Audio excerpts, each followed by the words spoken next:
Bon, alors, merci beaucoup pour prendre vos sièges. On commence la prochaine séance. Merci. Prenez place, s'il vous plaît. Merci. Donc,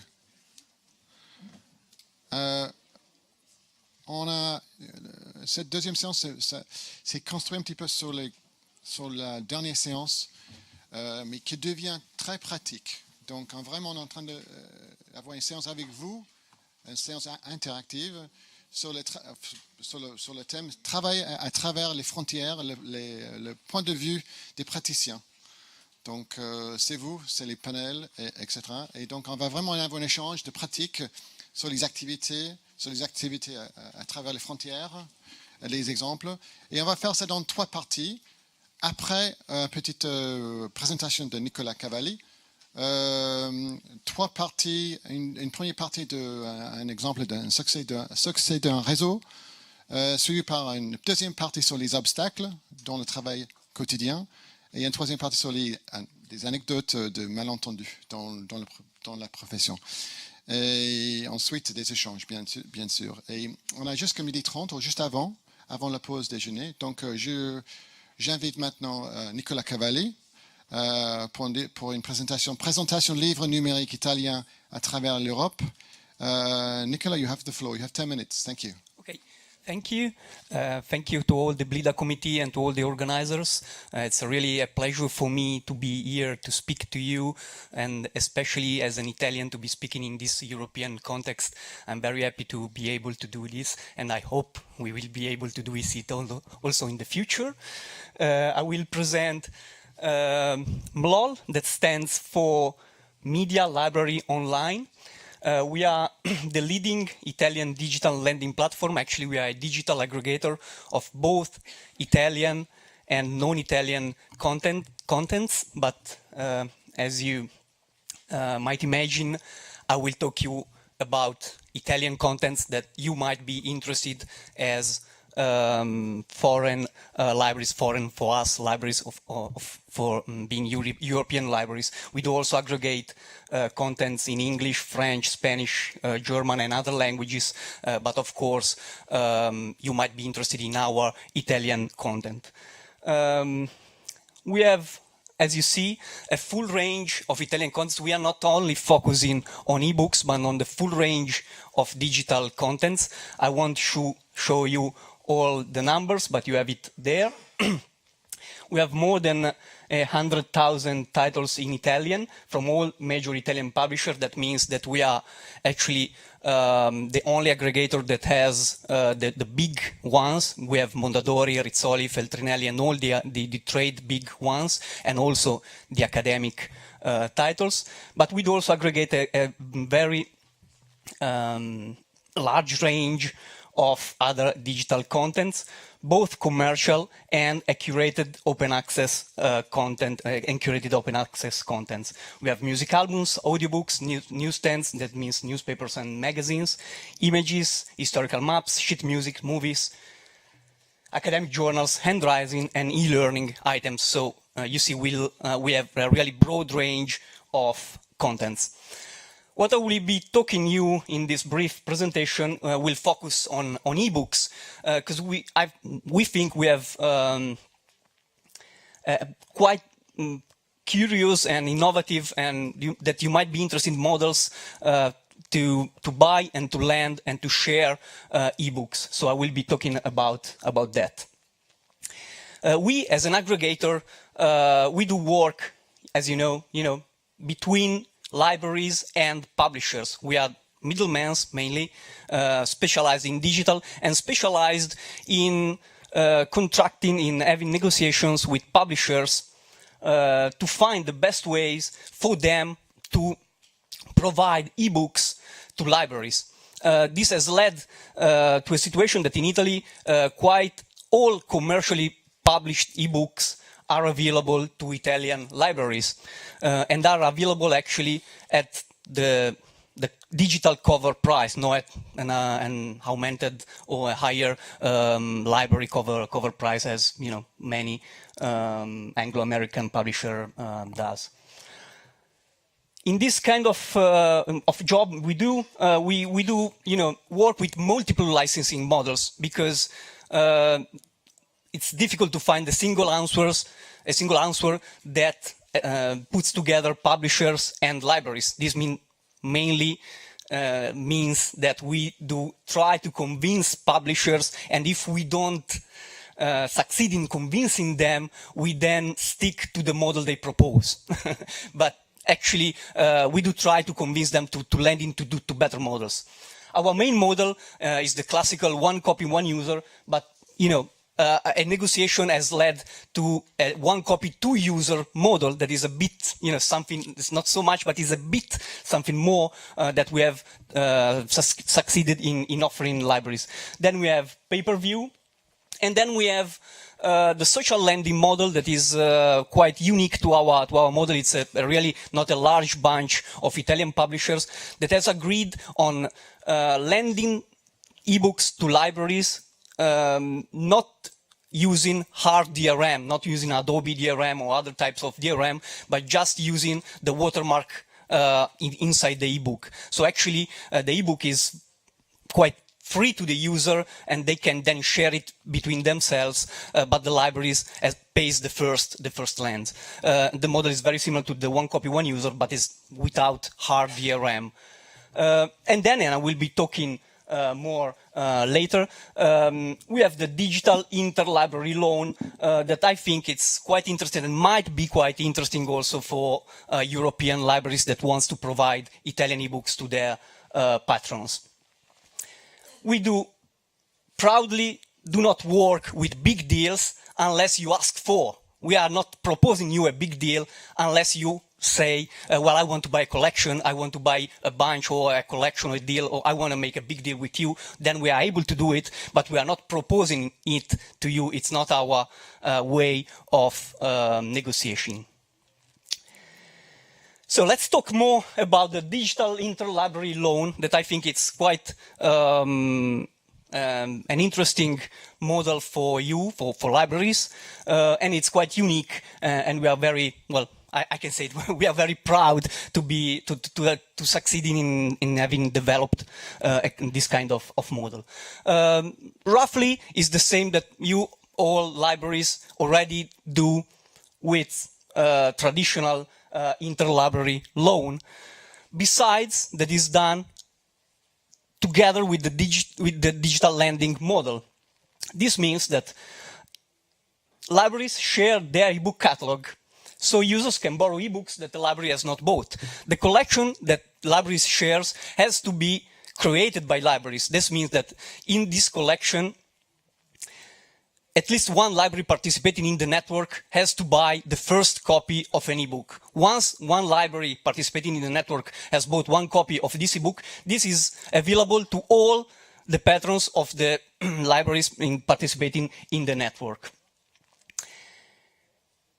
There is an economic way of rewarding the library that has bought the first ebook, but basically this means that the library participating in this network can lend an ebook to their patrons, spending just €1.50 for the lend, and it's not forced to buy the ebook in advance in order to lend it. I think this is, it's not just, the other good point of this model is that it's a curated collection by libraries. It's not just giving everything to your patrons, but it's a collection that has been selected by libraries that has decided to buy the first copy. Of course, more libraries participate in the network, the more titles are available, and the more all the libraries participating are benefit from this network. If the network is getting more ample, more huge, the advantages are higher for everyone. We then have, as many other vendors have, the PDA model that I'm not deeper into this because I think you know it.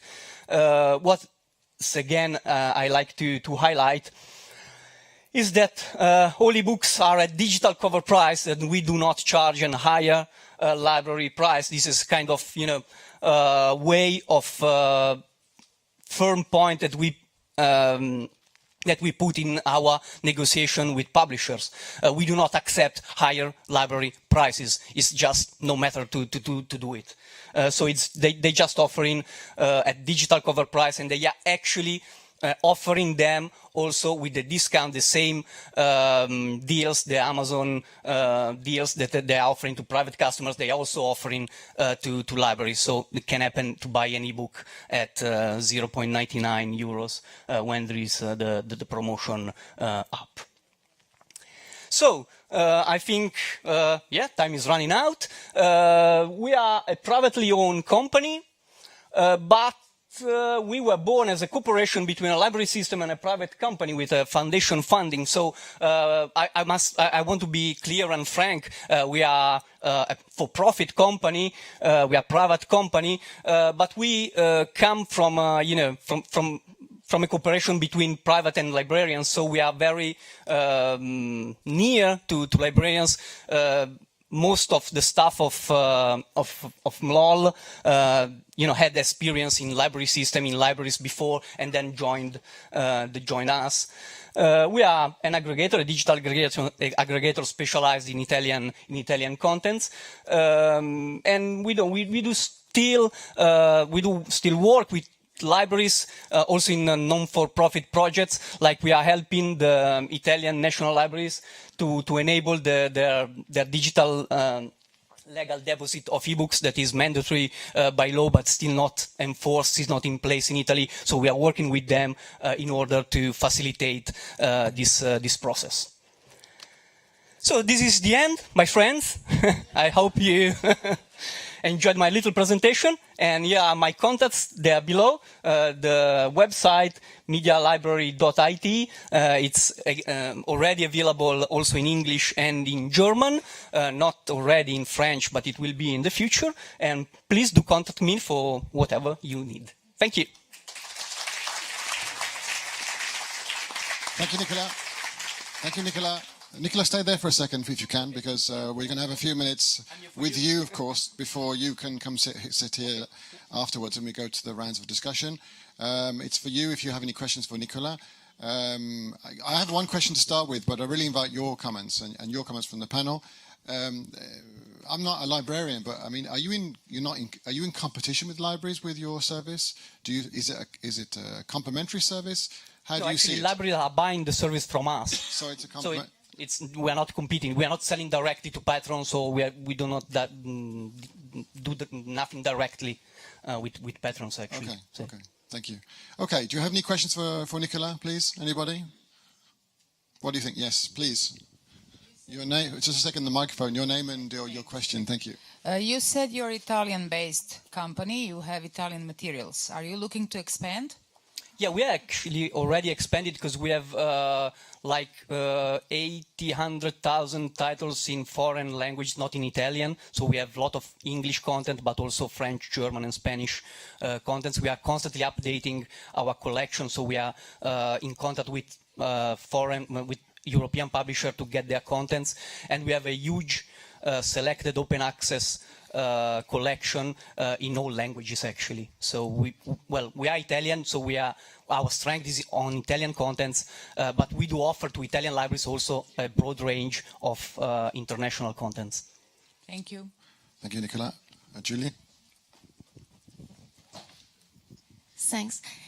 Julie Camus, maybe I missed the explanation, but how many times can we borrow the digital books once we bought it? Is there a limit, or is it like free access forever?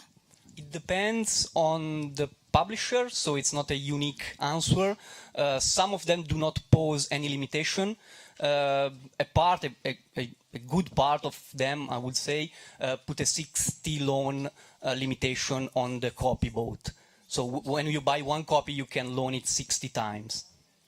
Okay. Thanks. Lend it, maybe, no loan. Hello, Barbara Liesen from Germany. Sorry. I have a question regarding bestsellers. Do you also have bestsellers, and to which conditions do you have them and give them? And what is the interconnectivity with the library management systems which are needed to be switched together to your platform? And what is the maintenance cost for your platform? Mm-hmm. So I hope I remember all the questions. Yeah, thank you. I forgot them. I start from the maintenance cost.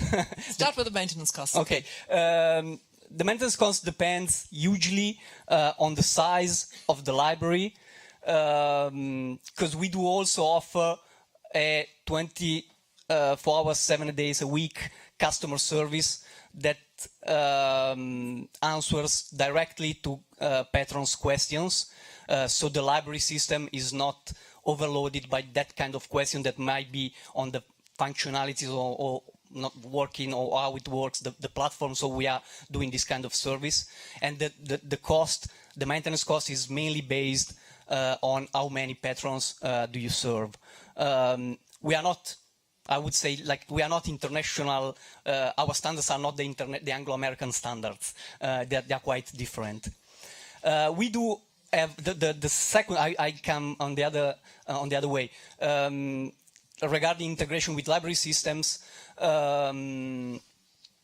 we do have a full range of free APIs that you can use in order to connect your library system with our catalog. So actually we do provide a platform, an access platform, if you don't want to use your own way of access ebooks. But you are free to use your own system to access our content. We are natively now integrated with Exlibris, and we are working actively with library vendors or library system vendors in order to be natively in their catalogs. And I don't remember the first one.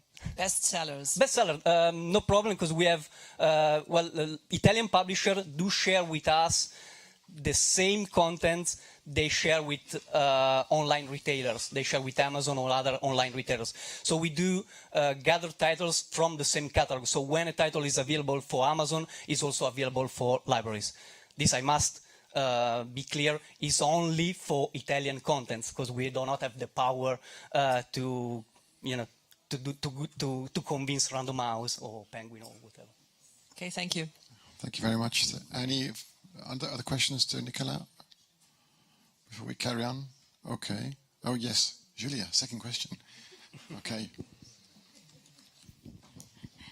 I'm sorry, I forgot to ask you one. What about global license? Because it's a bit weird that we have a limit of loan because, you put physic limits to something that is not physic.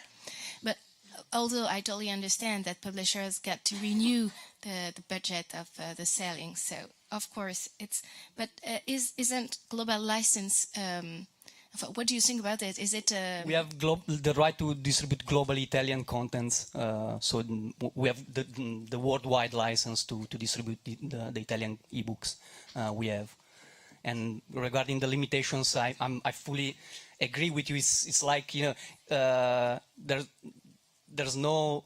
It's not logic to put a limit because the digital copy doesn't deteriorate. It's always good, but publisher wants to put it because it's a way to gain more money.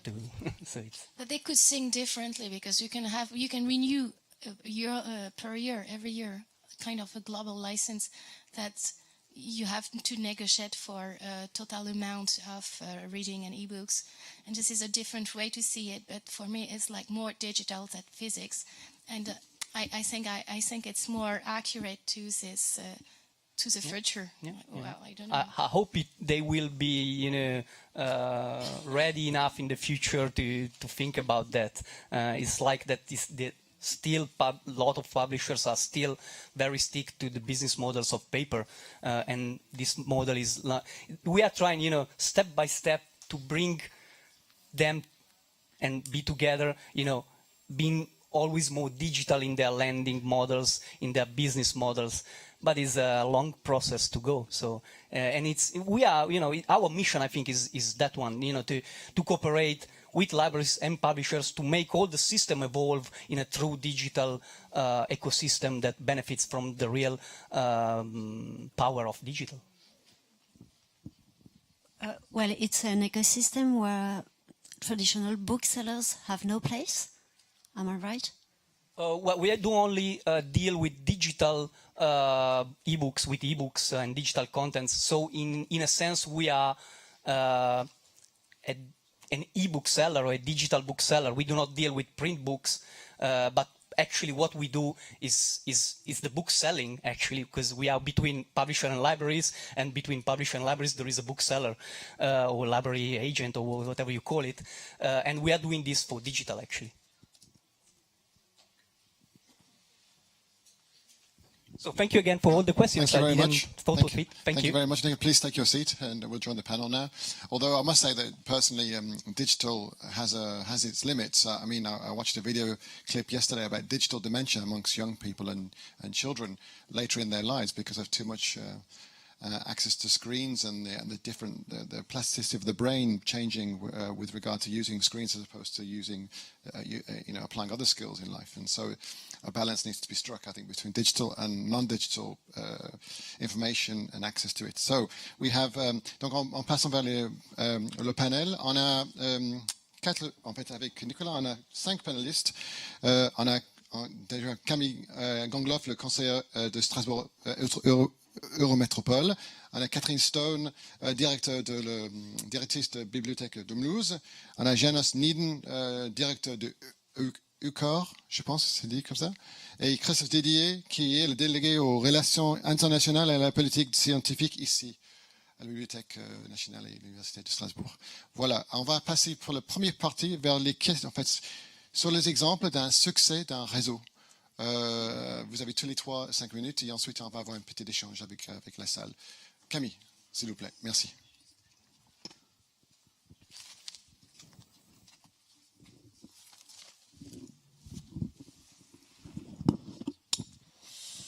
Merci beaucoup.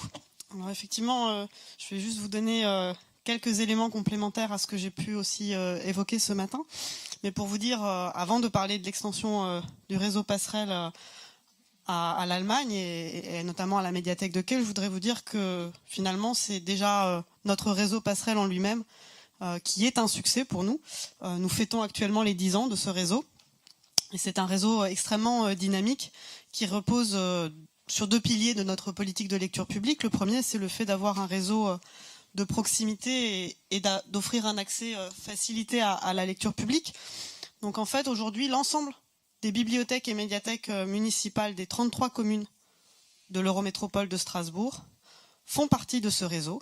Et elles sont donc liées ensemble par une carte commune que vous voyez sur l'écran, qui permet d'emprunter dans chacun des équipements. Donc c'est aujourd'hui 32 structures de lecture publique qui sont reliées par une carte unique et un tarif commun. On a donc un territoire extrêmement bien maillé, qui permet aux habitants vraiment de trouver une structure de lecture publique à proximité et d'avoir un accès facilité. Et en mars, on a étendu ce qu'on appelle le prêté ici, rendu ailleurs, entre le réseau des bibliothèques strasbourgeoises avec les médiathèques eurométropolitaines. Et ça aussi, ça facilite encore grandement l'accès à la lecture et à la culture. Nous avons aussi une offre de ce fait qui est diversifiée et de qualité, puisque le réseau est composé de structures extrêmement différentes, des très petites structures, des très grandes structures, comme la médiathèque André Malraux, que j'espère vous avez eu l'occasion de voir. Et finalement, on a les 20 communes et les 20 structures municipales du réseau, 8 médiathèques strasbourgeoises, y compris une artothèque, un bibliobus qui circule pour être au plus proche dans les quartiers des habitants, et 3 grandes médiathèques métropolitaines qui ont une vocation à couvrir un bassin de vie et à animer aussi ce bassin de vie. Et à noter que malgré un très bon maillage déjà, il reste pour nous encore un petit trou à combler et c'est pourquoi nous travaillons aujourd'hui à la réalisation d'un 4e équipement métropolitain qui sera la médiathèque Nord et qui sera située à Schiltigheim. Donc cette diversité de structures fait qu'aujourd'hui l'offre est vraiment riche, c'est plus d'1 million de documents qui sont à disposition des habitants, mais aussi une action culturelle très, très forte et beaucoup d'actions de médiation qui fait que chacun peut trouver ce qu'il recherche. Et ce réseau finalement, comme je disais, repose sur une action culturelle très riche et c'est pour moi très important. Vous avez d'ailleurs le programme du mois de mai dans vos pochettes, dans vos petits sacs et ça vous montre, ce n'est que le mois de mai. Mais c'est des expositions de très grande qualité et ces actions de médiation permettent de faire venir un public, mais aussi de donner les clés de compréhension et de faciliter cet accès à la culture. Et aujourd'hui, ce réseau, comme je disais, c'est un succès parce qu'il est plébiscité lui-même par les habitants et ce qui est aussi politiquement intéressant, c'est que c'est un outil qui construit le sentiment d'appartenance à l'Eurométropole. C'est-à-dire que les habitants vous disent, comme avec le tram, finalement, ma carte Badgeo, ma carte passerelle, c'est ce qui fait aussi que je suis un habitant de cette Eurométropole, donc c'est aussi, je crois, un point important. Pour vous dire aujourd'hui ce que ça représente, c'est effectivement à peu près 50 000 abonnés, mais bien plus de fréquentants en effet, puisqu'il n'est pas nécessaire d'être abonné pour pouvoir aller consulter, lire et participer, voir les expositions, mais aussi un tiers de multi-fréquentants, donc ça veut dire que ce sont des gens qui vraiment utilisent l'opportunité du réseau d'aller emprunter et rendre des livres dans différentes structures, et environ 2 500 000 prêts par an. Mais non fiers de ce succès, nous continuons à essayer d'améliorer les choses et pour ces 10 ans, nous avons fait, je crois, un très beau cadeau au réseau Passerelle puisque nous lui permettons de franchir le Rhin. Nous avons signé la convention au mois de mai, mais ce sera opérationnel à partir du mois de septembre. Alors je l'ai dit en ouverture, aujourd'hui le Rhin pour nous n'est pas du tout une frontière, c'est vraiment plutôt un trait d'union entre la France, l'Allemagne, entre Strasbourg et Kiel, entre l'Eurométropole et l'Ortenaukreis. On a des conseils communs, des conseils municipaux communs, donc une fois l'année, le conseil municipal de Strasbourg et Kiel se réunissent ensemble. Nous avons le conseil de l'Eurodistrict. Et en fait, les instances politiques ont permis vraiment la réalisation de projets concrets sur le territoire. Le tram, qui traverse le Rhin, mais aussi une crèche franco-allemande en matière de santé, un gymnase franco-allemand et maintenant cette adhésion de la médiathèque de Kiel au réseau Passerelle. Nous avions déjà à peu près 300 Kielois qui étaient membres du réseau, enfin qui étaient abonnés dans le réseau, mais on espère bien sûr qu'on va pouvoir étendre cet abonnement.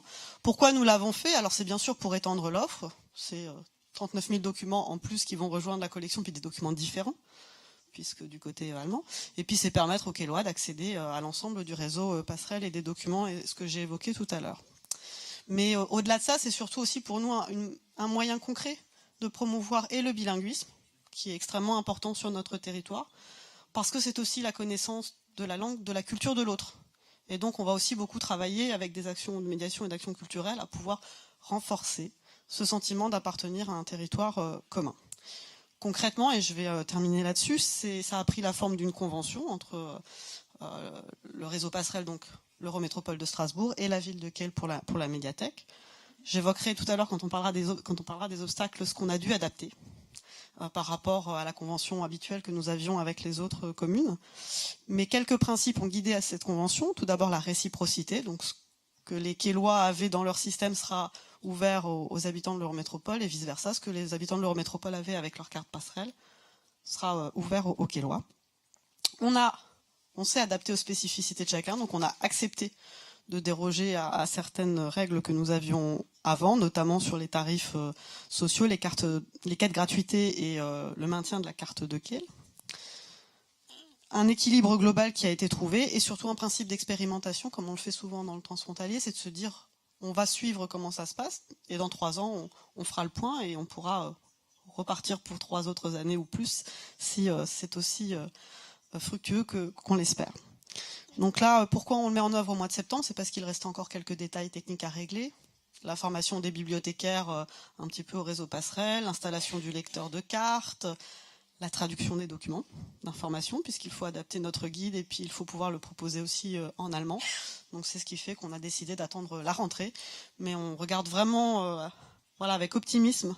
J'évoquais une période sombre au début, mais ça, ce sont vraiment des projets très concrets qui nous font dire que voilà, avec de la volonté, avec l'envie, on peut réaliser des projets qui sont vraiment au bénéfice des habitants et du territoire. Merci. Merci Camille. Strasbourg, c'est un vrai carrefour comme dans son histoire. Catherine Stone, vous avez le slide, c'est bon? Vous l'avez le... Vous êtes là-bas? Pardon.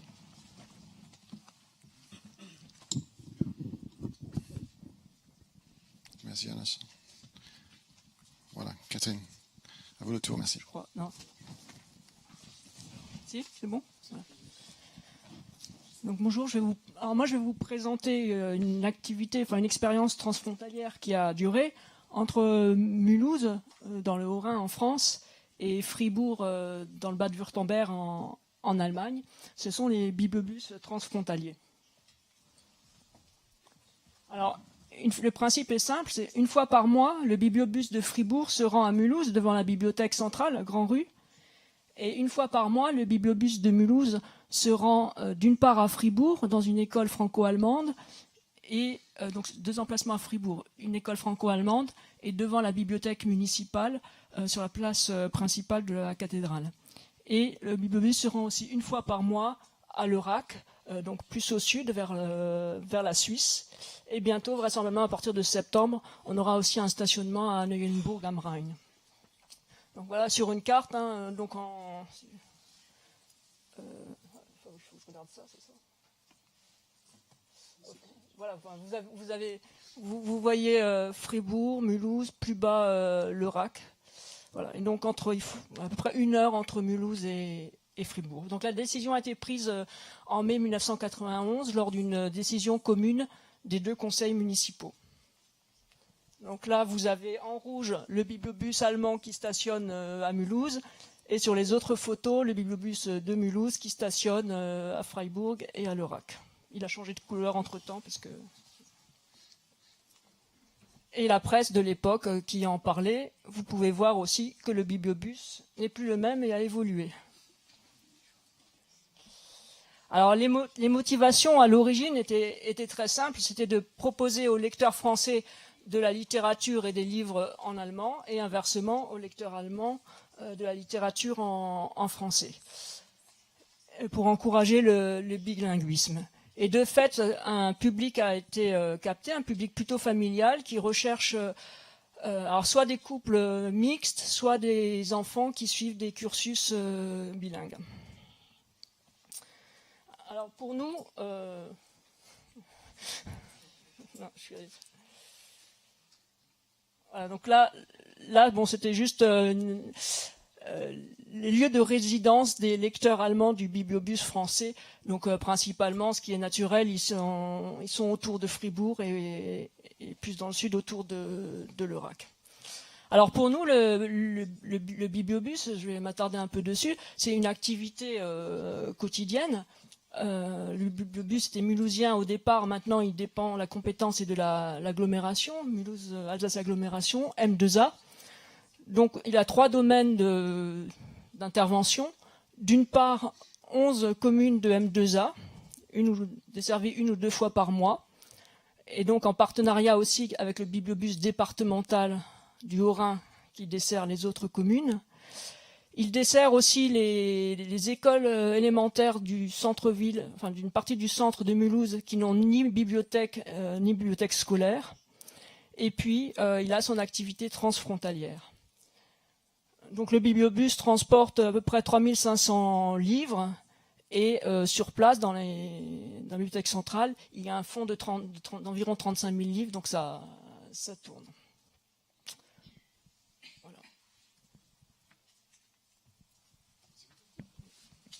Merci Catherine, merci beaucoup pour cette petite discours. Alors, en passant à Jonas Nieden. Jonas, à vous le tour, merci. Merci. Je vais rester aussi en français, ça sera plus facile pour moi. Et comme on milite pour le multilinguisme, ça me paraît une bonne chose, comme on est dans une région transfrontalière, de parler aussi en français plutôt qu'en anglais. Je m'appelle donc János Nieden, je suis directeur de Corps, le campus européen.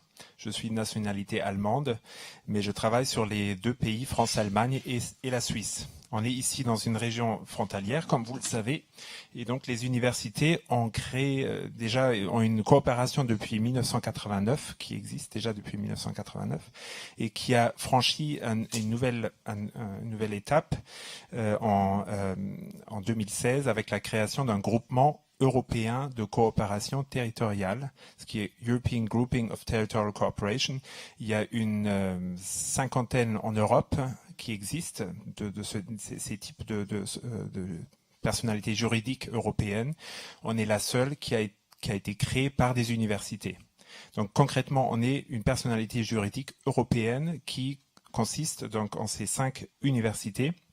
Donc en Allemagne, c'est le KIT, le Karlsruhe Institute of Technology, l'université de Freiburg, en France, c'est l'université de Strasbourg et l'université de Haute-Alsace dans le sud de l'Alsace et l'université de Bâle. Donc ensemble, on regroupe donc un nombre d'étudiants considérable, 115 000 étudiants, ce qui est comparable à des grosses agglomérations comme Berlin, comme Paris. Mais ce sont 3 systèmes d'enseignement supérieur différents. Donc évidemment, ce n'est pas toujours évident d'organiser la mobilité étudiante. Donc le principe fondateur de CORE a été ouvrons notre offre de formation à tous les étudiants de nos universités.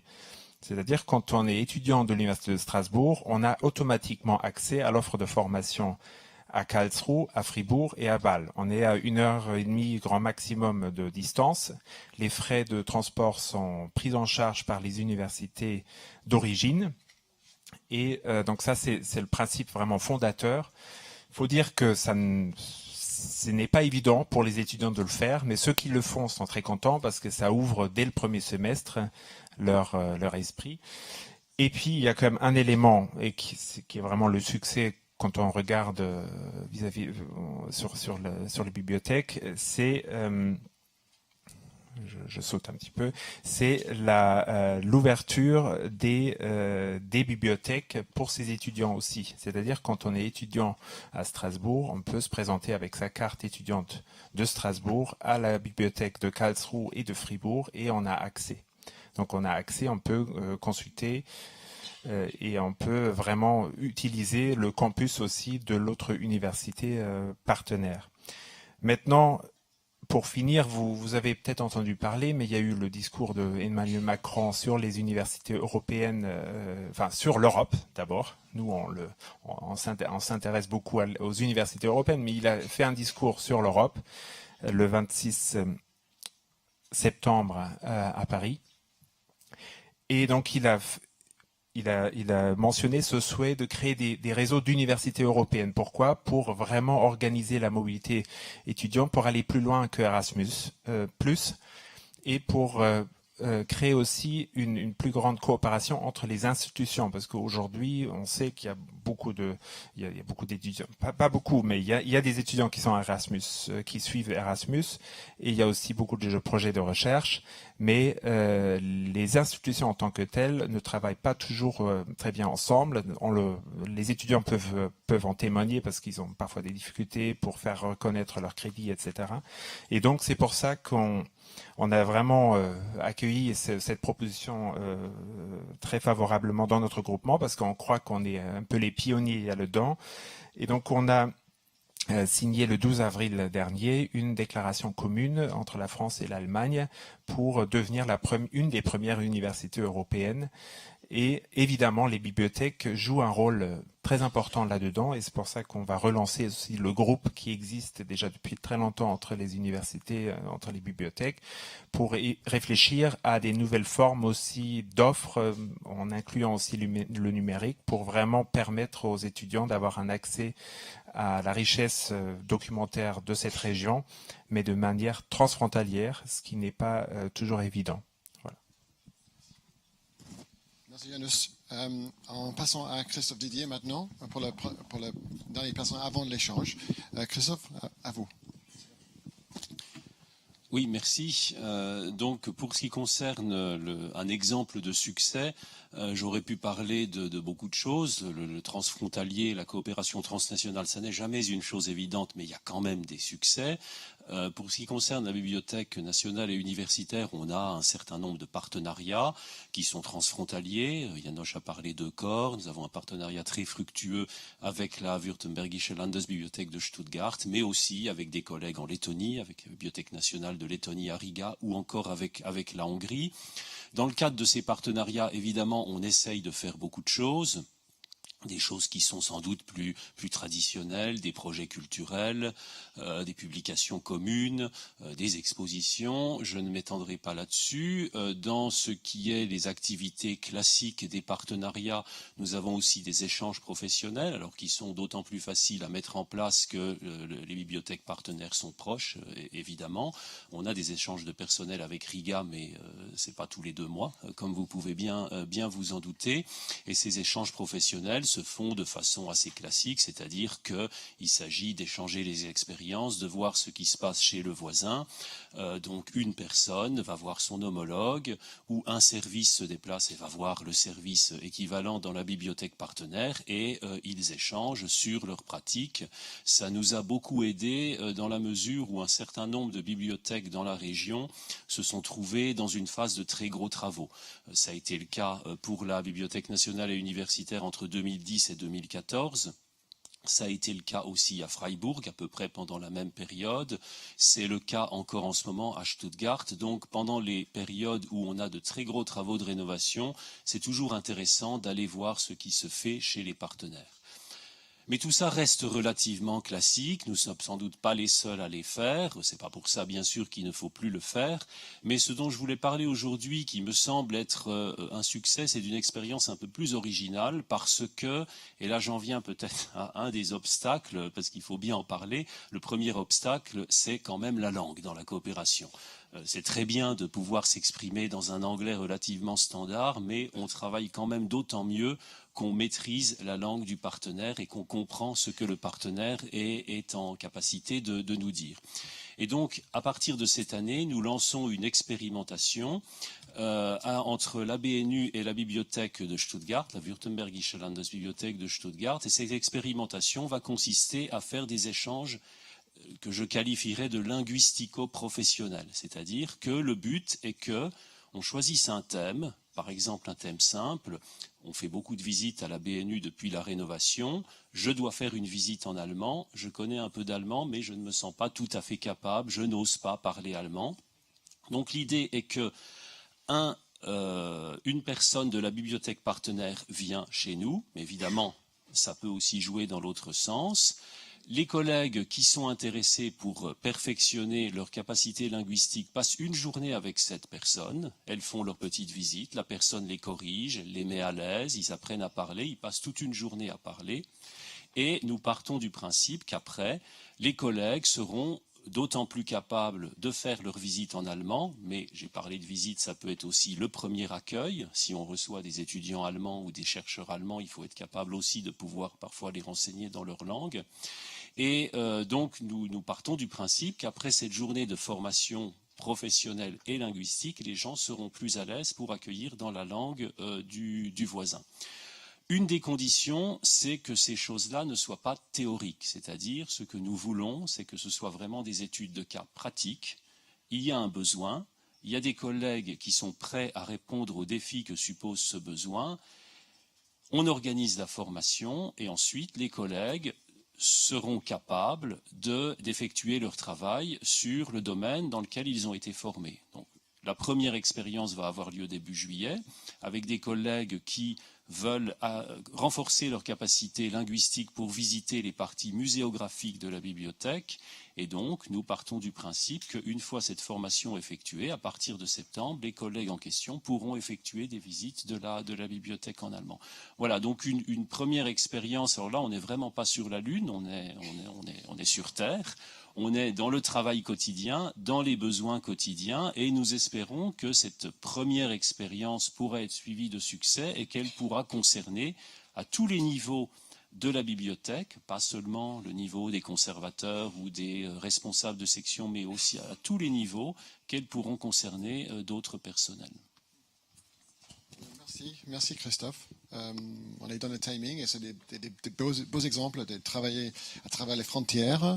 Tout de suite, je passe à la salle pour un petit échange, première partie, avec les exemples présentés. Est-ce que vous avez des questions à nos panélistes pour cette première partie sur leur succès? Voilà, merci. Alors, votre nom? Merci. Jean-Baptiste Corbier, élève conservateur à l'INET. Je vous remercie pour toutes vos interventions. Ça fait plaisir et c'est motivant de voir des succès. C'est vraiment pas exaltant, mais quand même ça nous pousse vers l'avant. Ma question porte plus précisément sur l'exemple de l'extension du réseau Passerelle à Madame Gangloff. Vous avez rapidement évoqué des compromis qu'il a fallu faire. Est-ce que vous pourriez détailler et développer la nature de ces compromis? Je vous remercie. Oui, donc du coup, si vous voulez, je vais dire ce que j'avais prévu de dire dans la deuxième partie sur les obstacles, mais comme ça, ça nous permet peut-être de gagner du temps et de laisser plus d'espace pour d'autres questions.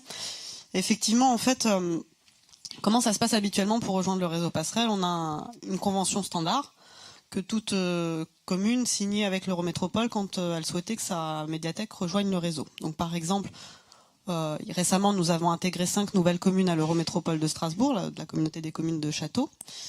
Et les médiathèques, enfin les bibliothèques d'Angenbieten et Arenheim, qui sont dans ces communes-là, ont souhaité très rapidement rejoindre le réseau. On a signé la convention standard avec elles et en quelques mois, elles étaient membres du réseau Passerelle au même titre que les autres.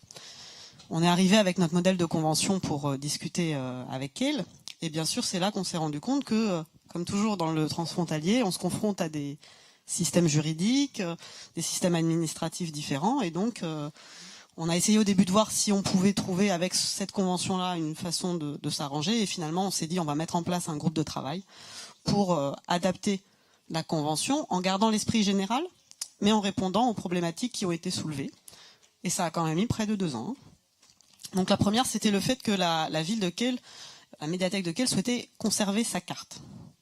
Et ça, c'est différent du principe habituel, puisque toutes les autres bibliothèques, quand elles rejoignaient le réseau Passerelle, abandonnaient leur carte précédente. Et aujourd'hui, dans le réseau Passerelle, il n'y a qu'une carte, la carte Passerelle, qui permet d'aller dans toutes les structures. La ville de Kehl souhaitait garder sa carte parce que elle lui donne la possibilité d'avoir accès à un vaste réseau de livres, d'e-books, de livres en ligne, parce que ça donne aussi accès à un réseau régional de prêt entre bibliothèques municipales, donc du côté allemand, et que de ne plus avoir cette carte, la carte Passerelle ne leur aurait pas permis de la remplacer.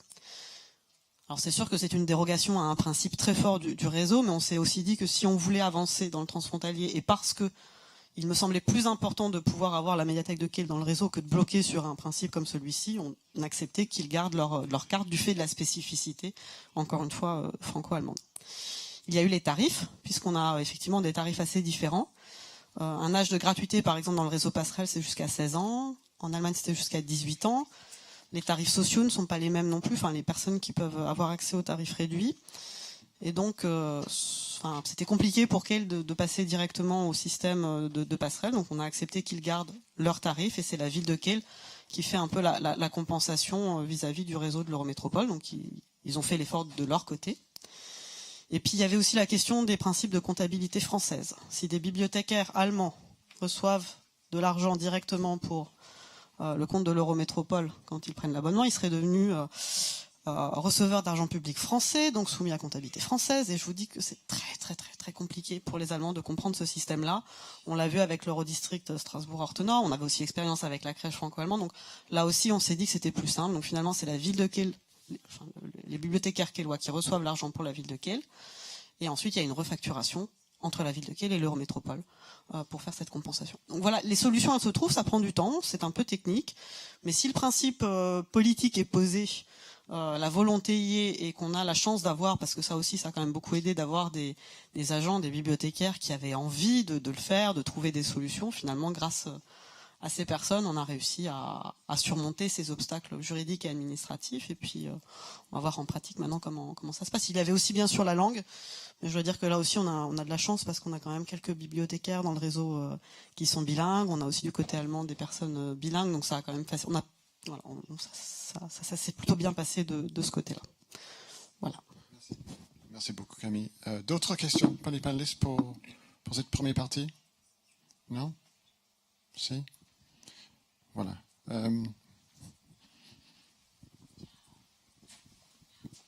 C'est une question pour Christophe. En fait, cette expérimentation de formation linguistique, ça dure une journée, c'est ça?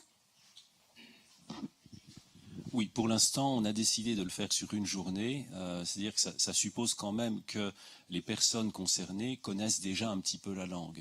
Mais c'est le cas de beaucoup de gens, je pense en région transfrontalière. Beaucoup de gens ont appris la langue, que ce soit l'allemand ici, mais je suppose que ça peut être l'italien en Savoie ou ça peut être de bien d'autres exemples, mais n'ont pas l'habitude de la pratiquer, n'osent pas la pratiquer et donc ont besoin en quelque sorte qu'on leur mette le pied à l'étrier. Et donc on se dit, cette journée d'immersion, c'est un début. Ensuite, c'est une expérimentation, donc on va bien voir comment ça se passe. Je sais que les collègues qui sont concernés pour le moment ou qui ont manifesté leur intérêt sont en fait tout à fait capables déjà de faire cette fameuse visite, mais vont enrichir leur vocabulaire spécialisé, par exemple pour tout ce qui est muséographique, dans la mesure où on a des objets de toutes les époques et de quasiment tous les continents, donc il y a un vocabulaire spécialisé à acquérir. Le but, c'est pas de réviser sa grammaire, c'est plutôt je sais à peu près parler, mais il me manque un vocabulaire spécialisé, il me manque des expressions usuelles, d'accueil, de transition entre les différentes présentations. Donc on part du principe qu'une journée suffira. Ensuite, c'est une expérimentation qui, pour l'instant, a lieu dans le sens Strasbourg appelle Stuttgart. On attend de voir ce que ce sera dans le sens Stuttgart appelle Strasbourg. Et c'est quelque chose que je n'ai pas dit, mais je pense que ce qui est important pour réussir aussi, c'est qu'il y ait des réunions générales, des rencontres régulières entre les partenaires et qu'on ait des programmes vraiment précis. Donc c'est le cas par exemple avec ce partenaire, on se voit tous les 6 mois, on fait le bilan et on adapte ensuite. Donc là on fera un bilan de cette expérimentation et s'il s'avère qu'une journée ne suffit pas, on réfléchira à une évolution de la formule.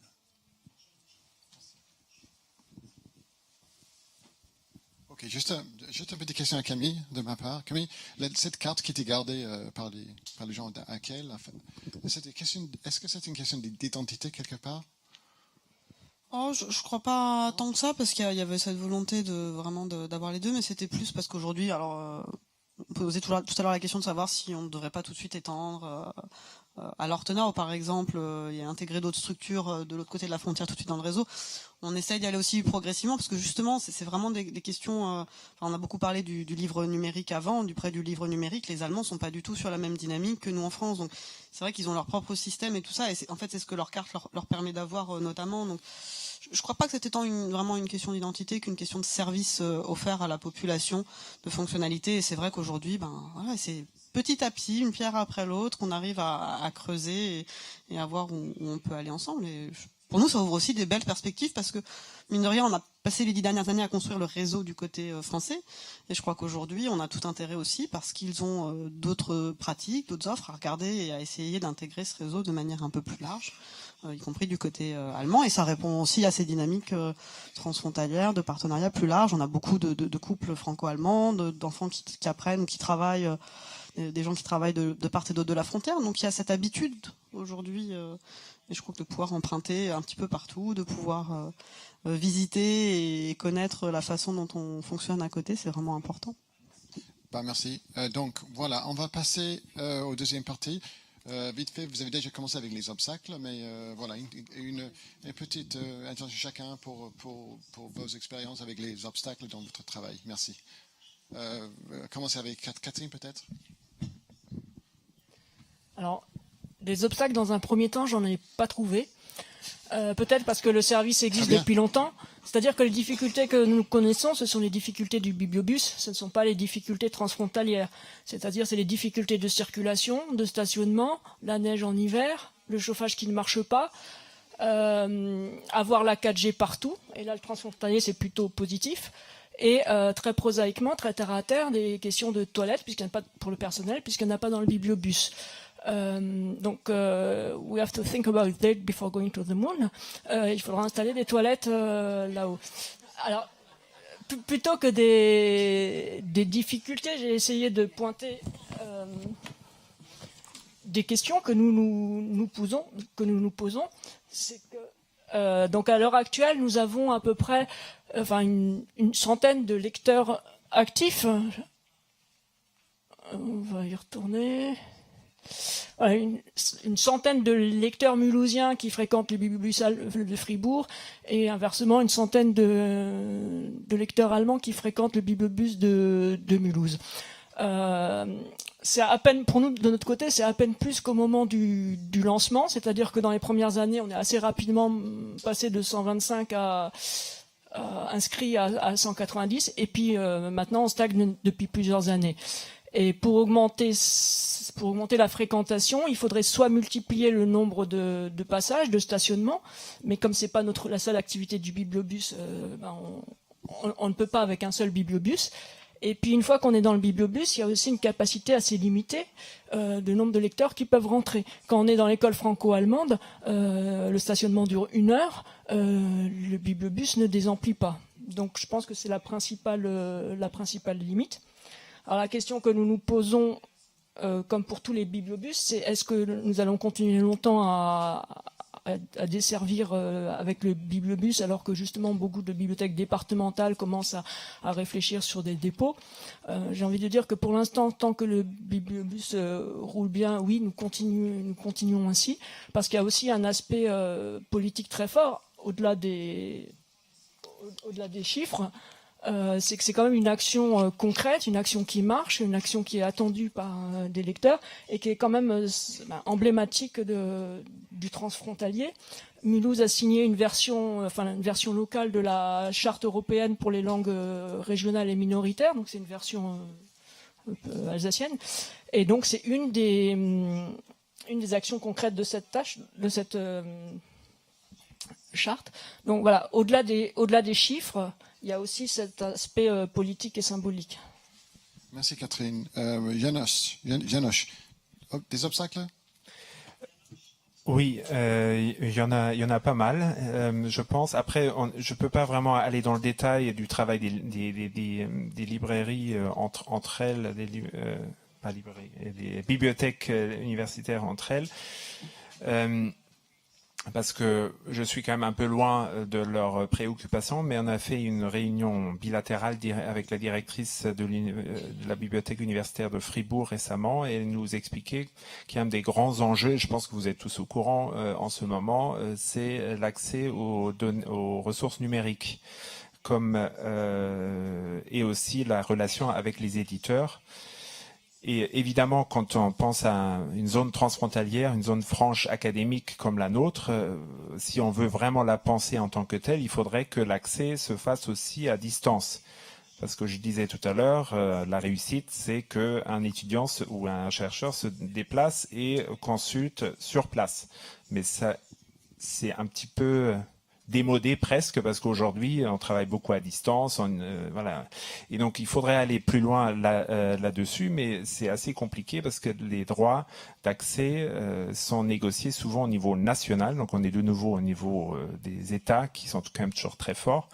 Et en Baden-Württemberg, on essaye déjà de négocier au niveau de l'État fédéral, ce qui n'est pas une évidence. Donc Baden-Württemberg se met avec d'autres et Freiburg a le secrétariat, le lead dans ces négociations. Et on aimerait évidemment encore renforcer aussi le poids de négociation vis-à-vis des éditeurs en se mettant ensemble au niveau transfrontalier. Mais donc il faudrait aussi renforcer les liens qui existent avec Paris, etc. Donc là, je pense qu'il y a le vrai obstacle qu'on a, c'est qu'aujourd'hui, on n'a pas encore, les étudiants dans chaque université n'ont pas accès aux ressources numériques des autres universités et voilà, je pense que si on veut aller vers une université européenne, European University, ça concerne nous, mais aussi d'autres réseaux qui vont venir, parce qu'il y aura des fonds de l'Union européenne pour ces universités européennes, donc ça va être la nouvelle vague Erasmus+, à partir de 2021, on aura une dizaine de European Universities. Nous, on espère pouvoir être parmi ceux-là. À mon avis, ça va être un sujet crucial, parce que nous, on peut encore trouver une solution d'aller sur place, consulter sur place, mais une European University Network entre Paris, Heidelberg, Berlin, Varsovie, comment on fait avec les ressources documentaires et l'accès. Donc je pense que là aussi on est pionnier parce qu'on y travaille déjà, on a déjà des contacts entre les bibliothèques, mais il faut vraiment aller plus loin et essayer de trouver des solutions à ce niveau-là. Merci Janusz. Même question à vous, Christophe. Oui, alors moi János a déjà parlé de la principale difficulté quand on veut élaborer des projets vraiment ambitieux et qui soient des projets structurants au niveau du site, c'est que on se rend très vite compte, et ça rejoint aussi ce que disait Camille, c'est-à-dire qu'on se rend très vite compte que les structures restent nationales.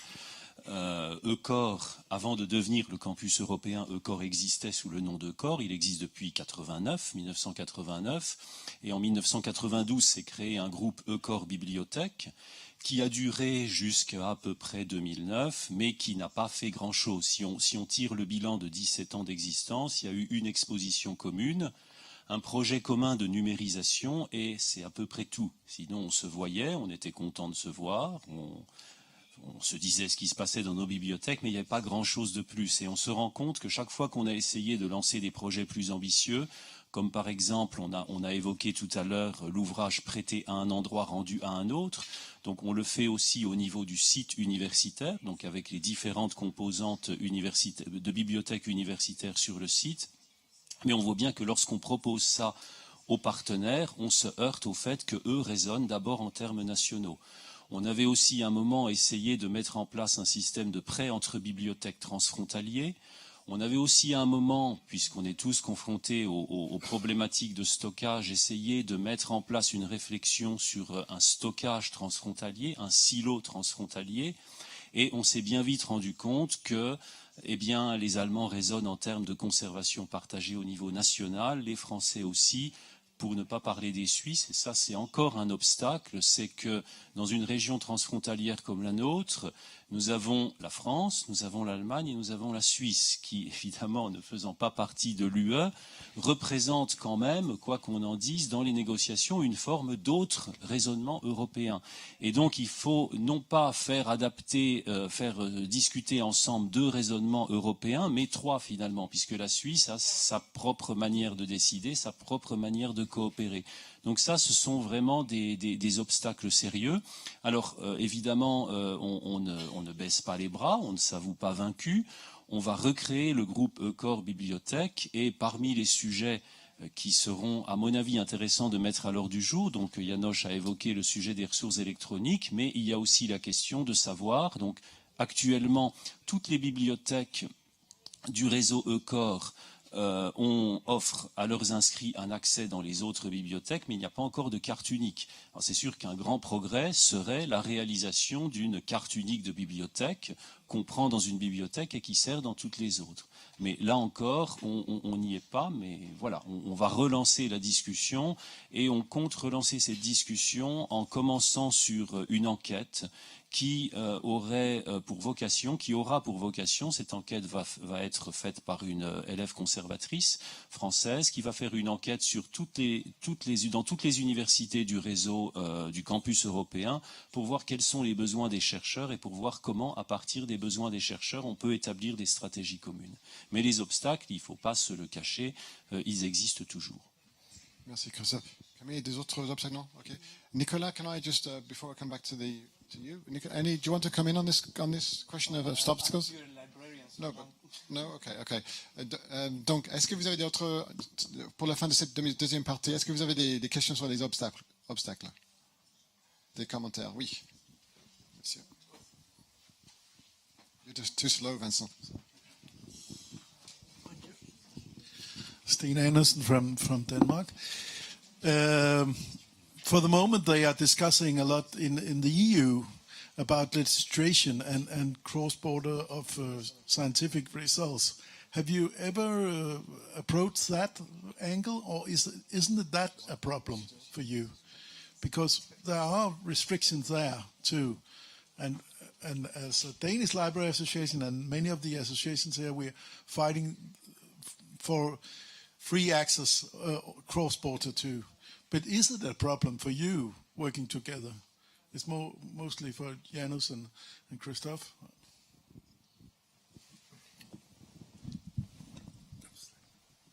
Of course, open access is a topic that regularly comes back. We just had some talks to the European Commission in March, and they really suggested us to work on that.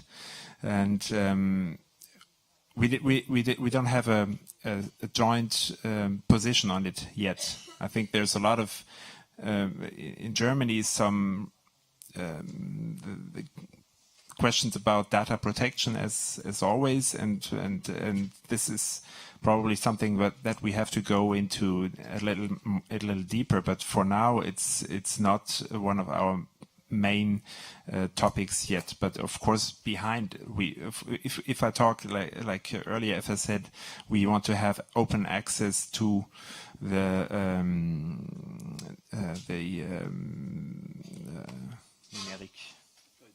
digital resources on all university sites. This is, of course, a question of open access. And but we see that editors have still a strong power, and if we want to go and negotiate with editors, we're probably too small. But we can share some experiences with the ongoing negotiations.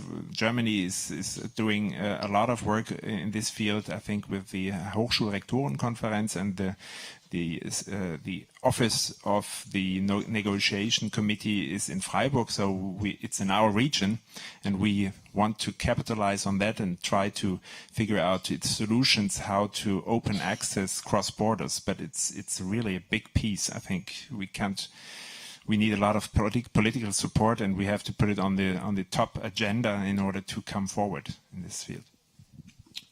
Yes, I would say something similar. I think that such important questions go far beyond the capacities of a single library or a single institution. And I think that's rather the role of a national or international umbrella association, as we say. That's why we are here.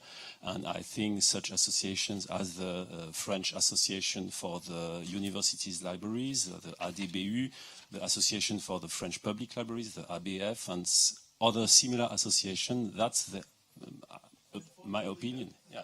And for EBLIDA, of course, but IFLA, LIBER, that's the role of institutions that goes far beyond the single libraries. Merci. Guillaume, s'il vous plaît. Merci. Merci. C'est plus une remarque qu'une question. C'est pour Madame Gangloff et vous, Monsieur Didier aussi. Vous avez parlé de l'étude d'une élève conservatrice au sujet de l'extension des réseaux, des bibliothèques en réseau au-delà de la frontière du Rhin. Pensez à l'INET. Personnellement, je pense que une étude préalable pour ce genre d'extension m'aurait intéressé. En vous écoutant, j'ai regretté de ne pas y avoir pensé plus tôt. Mais si jamais vous avez besoin de ce type d'études pour les promotions suivantes, n'hésitez pas. Je réponds rapidement et très favorablement. C'est vrai que là, depuis 2 ans, on essaye de renforcer nos partenariats avec l'INET, et c'est vrai que c'est vraiment une chance sur notre territoire d'avoir ces promotions d'élèves conservateurs et puis de bibliothécaires, et avec plaisir. C'est vrai que je crois qu'on a tous en stage ou autour de nous effectivement des élèves, mais les sujets sont nombreux. Et c'est vrai qu'on priorise aussi parfois les sujets, mais on y pensera avec grand plaisir. Merci. Vincent Bonnet, directeur de l'EBLIDA. Oui. Vous avez une question ? J'avais juste une question, une remarque aussi par rapport au réseau ECOR. J'avais rencontré il y a quelques années en fait des universitaires qui avaient développé un accès, enfin c'était une université à Stockholm et une université de Barcelone qui avaient travaillé sur un projet commun, et pendant la durée de ce projet, les étudiants pouvaient accéder aux documents numériques par l'intermédiaire d'un VPN, donc qui passait en fait au-delà de l'internet. Ça leur permettait d'accéder aux ressources numériques. Donc les solutions techniques en fait elles existent. Comment on pourrait, étant donné qu'elles existent et qu'on pourrait les utiliser, est-ce qu'on aurait des possibilités en fait de promouvoir auprès des institutions européennes ou même des gouvernements nationaux en fait, de leur dire que c'est uniquement un problème politique, qu'aujourd'hui les trains s'arrêtent pas à la frontière, on change pas de train à la frontière pour prendre un autre train, pourquoi on le fait pas pour l'accès au savoir quoi en fait. Et est-ce qu'on pourrait atteindre une masse critique pour au niveau des EBLIDA on travaille sur ça, est-ce qu'on pourrait atteindre une masse critique, parce que les universités c'est quand même énormément d'étudiants, donc c'est beaucoup de personnes qu'on peut mobiliser sur ces questions. Est-ce qu'en apportant déjà des réponses technologiques, en disant la technologie nous le permet, les droits ça se négocie, on est d'accord avec les éditeurs, etc. Mais est-ce qu'on pourrait aller un peu plus loin et plus rapidement si on veut une vraie société de la connaissance? VPN, Janos. Oui, je pense que ce que je disais tout à l'heure, je ne sais pas si ça arrive déjà au niveau des bibliothèques déjà, mais il y a évidemment cette discussion en ce moment des universités européennes. Et je pense si là il y aura la phase pilote qui va être lancée en septembre 2019. Enfin, l'appel à projet sera publié en septembre 2018. Les premiers réseaux d'universités européennes vont être financés par la Commission européenne avec une enveloppe globale malheureusement assez modeste, 20 millions d'euros qui seront mis à disposition pour ces 4 à 6 réseaux.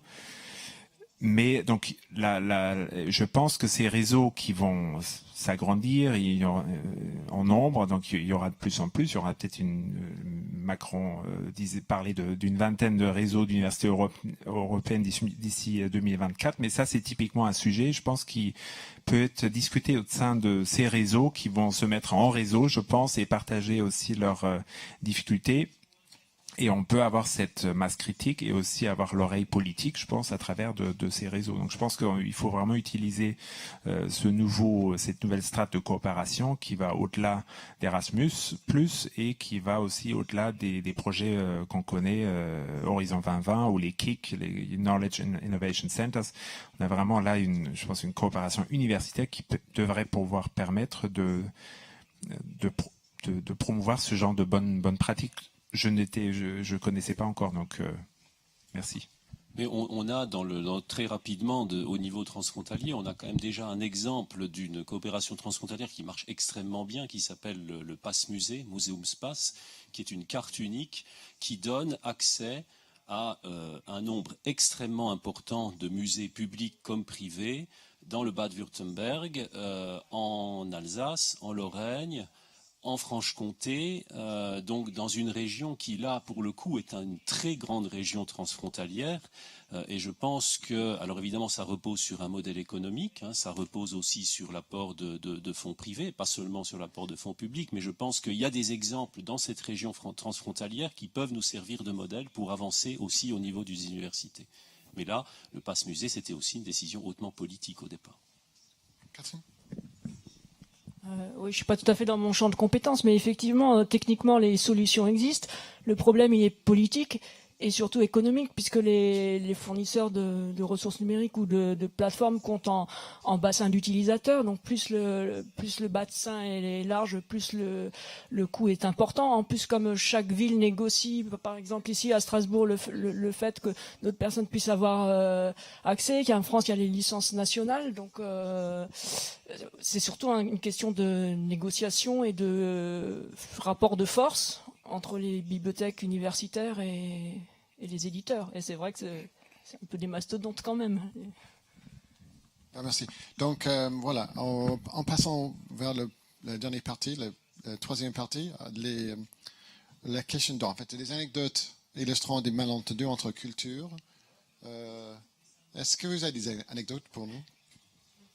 Ou pas? Pour conclure cette séance, merci. Je crois que c'est un petit peu la question piège pour tous les quatre. Oui. Alors je sais pas, c'est pas forcément une anecdote, mais c'est effectivement quand j'ai pris ma délégation, c'était juste après finalement cette décision de vouloir étendre le réseau à Kehl. Et la première chose que dans les services on m'a dit, c'est on va avoir un problème parce qu'à la médiathèque de Kehl, qui est plutôt une petite médiathèque, enfin, étant donné le bassin de population par rapport à Strasbourg et l'Eurométropole. Et dans cette médiathèque, on peut emprunter les jeux vidéo. Bien. Mais nous, dans notre réseau, on ne peut pas emprunter les jeux vidéo. On peut jouer en médiathèque, on a des espaces de jeux vidéo, mais on ne peut pas emprunter les jeux vidéo. Et donc l'idée était du côté de Kehl et de l'Eurométropole de se dire il va y avoir un afflux massif de jeunes à la médiathèque de Kehl alors on arrive difficilement à avoir les ados des fois en bibliothèque. On va avoir un afflux massif parce qu'ils vont vouloir tous se jeter sur les jeux vidéo de la médiathèque de Kehl. Et c'était un petit peu l'idée qui a retenu l'attention énormément au début de la discussion. Finalement, je crois qu'on s'est dit, de toute raison gardée, il y aura certainement quelques-uns qui viendront emprunter les jeux vidéo, certes, mais bon, il ne faut pas avoir peur de cet afflux d'adolescents strasbourgeois qui pourraient venir à Kehl sur les jeux vidéo. Les jeux vidéo éthiques, sérieux, ou les choses bang bang non? à voir. On va voir si c'est peut-être une façon de voir aussi si les jeux vidéo qui intéressent les jeunes Allemands sont les mêmes que ceux qui intéressent les jeunes Français et vice versa. On pourrait peut-être aussi faire une étude sur le sujet, mais c'est vrai que c'était assez marquant de voir parfois des petites choses qui peuvent symboliser et retenir l'attention. Ouais. Merci Camille. D'autres malentendus? Christophe.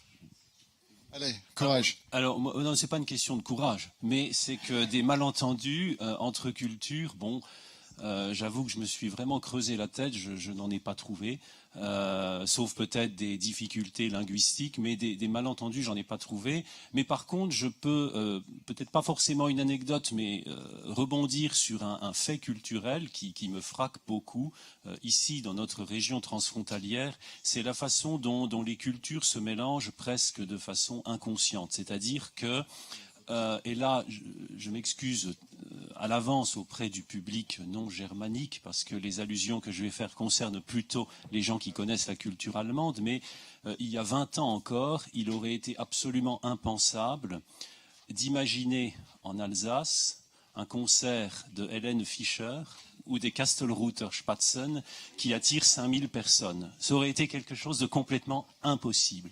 Et maintenant, on voit que il y a une grande salle de concert à Strasbourg qui s'appelle le Zénith. Et régulièrement, donc, on a, je crois, tous les ans, un concert des Kastelruther Spatzen. Donc, les Kastelruther Spatzen, pour dire, c'est un groupe de ce qu'on appelle en Allemagne les Schlager, donc la variété, mais cette variété très influencée par une culture tyrolienne, donc avec culottes de peau, lederhosen, chemise et chapeau avec barbe de chamois. Et c'est quelque chose qui aurait été complètement impensable il y a 20 ans. Et maintenant, ça c'est complètement rentré dans les mœurs. Et on voit bien que dans une région frontalière comme la nôtre, vous avez énormément de gens qui vous disent « Ah, moi, l'Allemagne, non, j'y vais jamais, vous savez, les Allemands, etc. » Et ces mêmes gens, quand ils écoutent les informations le soir, c'est sur des canaux qui s'appellent ARD ou ZDF. Mais ils n'ont pas l'impression de participer à la culture allemande parce que, voilà, il y a toujours les restes de malentendus historiques. Donc, on voit bien qu'au-delà des bibliothèques, les cultures ont tendance à se mélanger et en ce sens, l'intégration européenne, l'introduction de l'euro, la création de l'espace Schengen ont vraiment eu un rôle absolument capital. Et je pense que ce subconscient, cet inconscient européen qui évolue peut être, à mon avis, le meilleur lobbyiste pour aussi une intégration au niveau universitaire. Ça commence par la détente, ce qu'on fait chez soi et ensuite on continue par les études. Merci. Pour conclure, d'autres... Des anecdotes à nous donner, vite fait, s'il vous plaît. Oui, je vais aller vite. Moi, j'ai pas d'anecdote, mais j'avais un peu scruté à la loupe les utilisateurs du bibliobus de Mulhouse. D'un côté, les Français, enfin ceux du côté Haut-Rhin, et de l'autre les Bade-Wurtemberg. Et j'ai pas trouvé énormément de différence. C'est-à-dire que si je prends les adultes du côté du Bade-Wurtemberg, ils ont en moyenne d'âge 3 ans de moins. Du côté des catégories socio-professionnelles, il y a un peu plus de cadres et de professeurs, alors que côté mulhousien, c'est plutôt des employés, des ouvriers. Sur les documents empruntés, on est à 2/3 du fonds jeunesse, et dans ce fonds jeunesse, à 3/4 des emprunts, c'est de la fiction. Après la moitié de la bande dessinée, donc les ouvrages empruntés sont presque les mêmes. La différence, c'est dans le fonds adulte, c'est aussi la majorité de la fiction. Alors en 1, c'est les romans qui sortent le plus, et en 2, en Allemagne, ce sont les bandes dessinées, alors qu'en France, ce sont les policiers.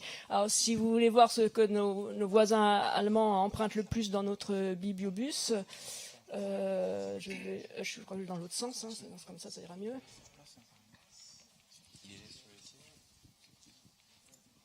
Voilà, ça, ce sont les 7 documents les plus empruntés, ce sont toutes des BD. Et le premier roman, c'est un roman jeunesse qui est en bas. Voilà, la culture, ce que recherchent nos amis allemands. Merci. Alors après, je voulais juste terminer parce que Christophe le présentait un peu comme un obstacle. À Mulhouse, on a aussi une opération un peu de formation. Donc c'est pas au niveau de la bibliothèque, c'est au niveau de la ville, Tandem, depuis 2012, organisé par l'Euro Institute et le Centre national de la fonction publique territoriale. Donc pendant 6 mois, il y a effectivement un groupe composé d'Allemands et de Français qui fonctionne en tandem sur des questions professionnel, mais pas purement de bibliothèque, c'est l'environnement de la collectivité, de l'administration. C'est un jour par mois, et entre-temps, les tandems continuent à dialoguer entre eux par téléphone ou par mail, quoi. Donc pareil, des personnes qui parlent déjà la langue de l'autre, mais qui ont besoin de la pratiquer davantage. Et nous, on a les collègues du Bibliobus qui ont suivi ces formations, et c'est vrai que c'est une aide, et ça évite les malentendus. Merci Catherine. Donc, voilà, on est sur la fin de cette deuxième séance. Merci beaucoup à tous vous cinq pour les discours vraiment gentils de votre part. Donc, merci.